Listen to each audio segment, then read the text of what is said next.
there everyone, my name is Corey and welcome to the channel. It's been quite some time since I've posted a video for no other reason than that I just haven't felt like doing it. So for that I do apologize. Anyways, that's not what today's video is about. Earlier this spring we bought a bunch of equipment because we're going to be doing quite a bit of work and quite a few different projects up here on the property. So today we're going to review one of those products.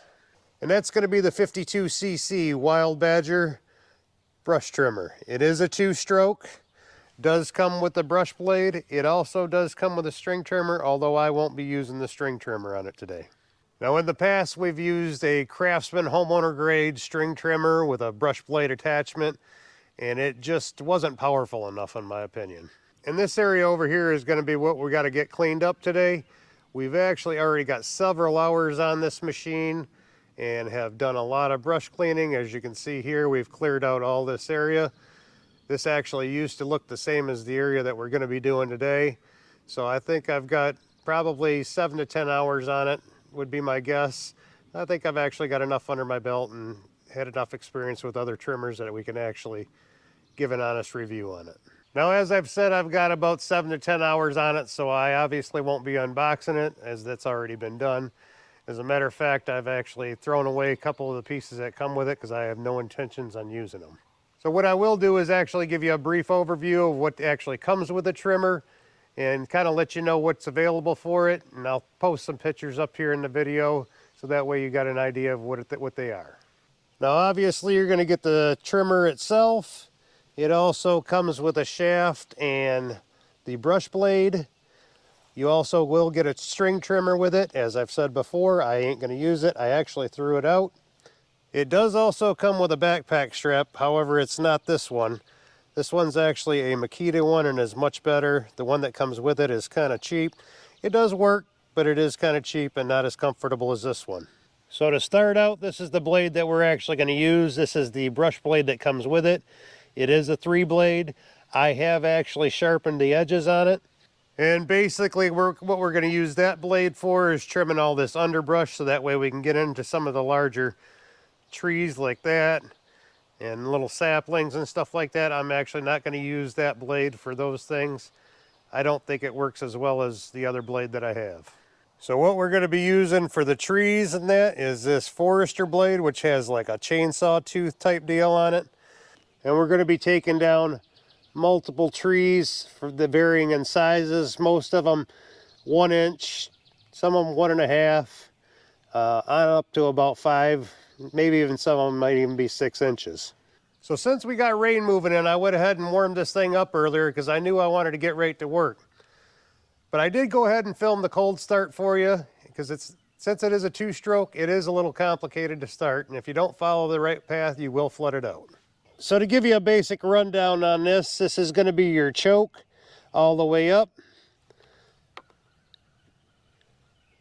midway, and that's what you want to do after it fires once.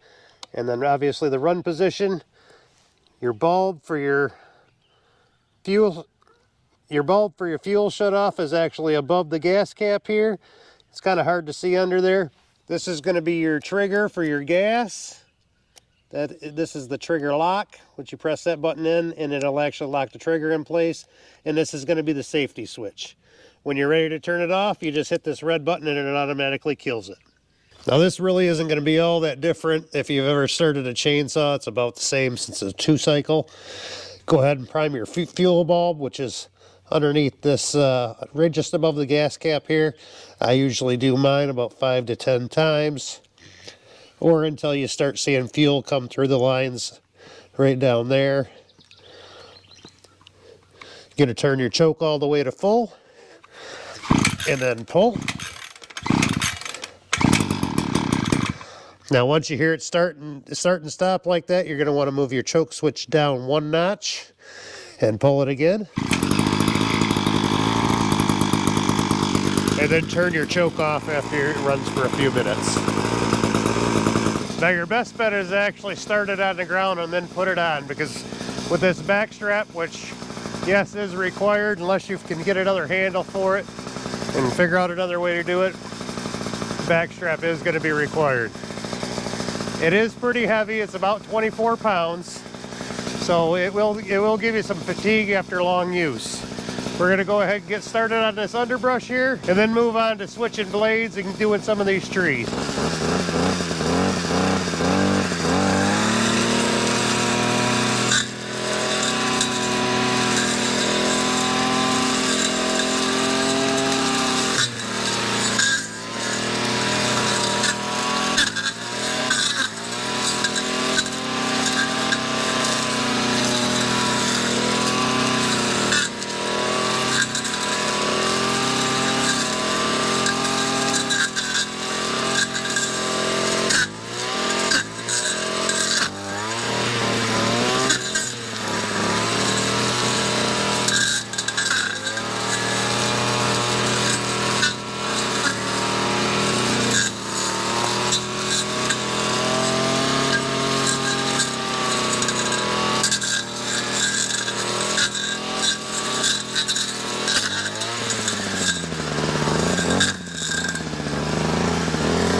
So we got some of that underbrush out of there. So now we're gonna go ahead and change this blade out, which as you see in there in the video, you can do up to some 1-inch trees. It's just really hard on it and you stand a chance of bending this blade.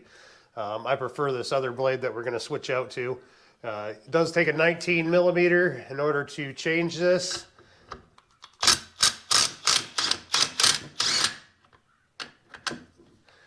And you will need the tool that slides in here. Obviously, I forgot that.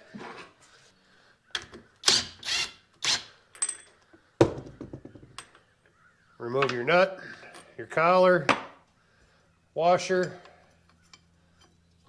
Actually do the washer and blade all at the same time there. And make sure you put these blades on the correct way. This spins counterclockwise.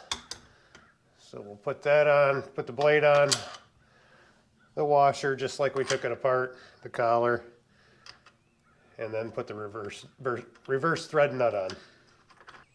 So this blade here is actually made by Forester. There is also one called a Kopami. If I think about it, I'll put links down in the description to both of those on Amazon. And this is actually my preferred blade and what I've used to clear most of my property. I'm guessing probably about 2.5 to 3 acres of brush like this. So I'm gonna go ahead and get this trimmed up. This is where we're gonna take out the trees. I'll show you how this works much better than that 3-blade.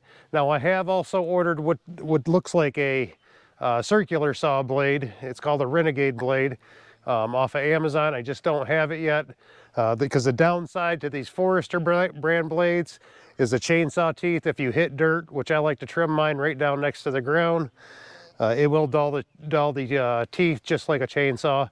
You can sharpen them, but again, just more things to do.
So I'm sure the question is going to come up, how big of a tree can you actually cut down with one of those?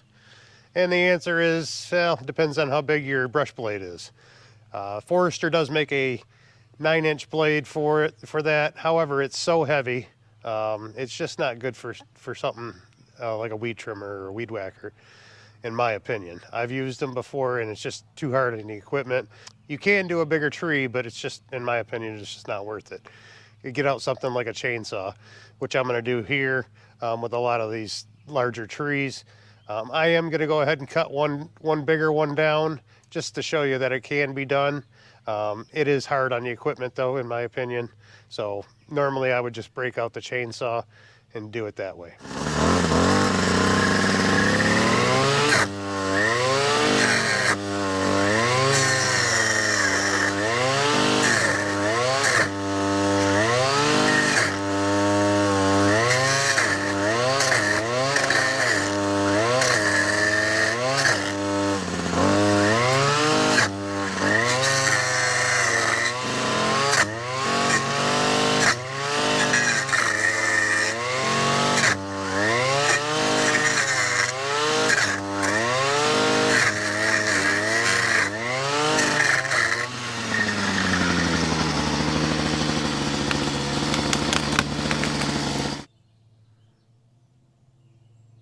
So the answer to the question is yes, it absolutely can take down a 6 to 7 inch tree, depending on the size of your blade. The reality, you probably shouldn't do it. So I'm gonna go ahead and finish this area up with a chainsaw and probably some use the brush blade in some cases. I'm gonna do this off camera. It's getting ready to rain. I wanna get this done today, so we'll catch you back in a little while. Well, she ended up raining all day yesterday, so I ended up getting wet, but made a big mess with the tractor, but we got everything done.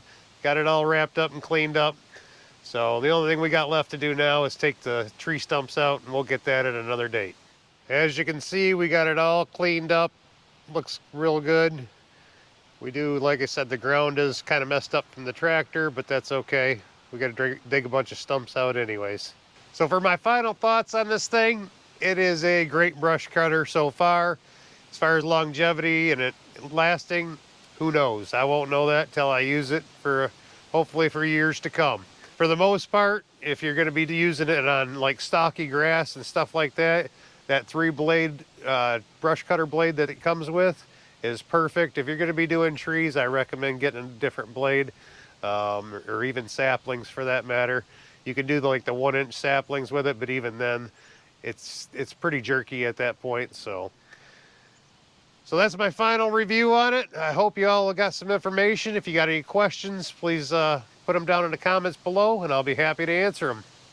Thank you all very much for watching, and have yourself a fantastic day.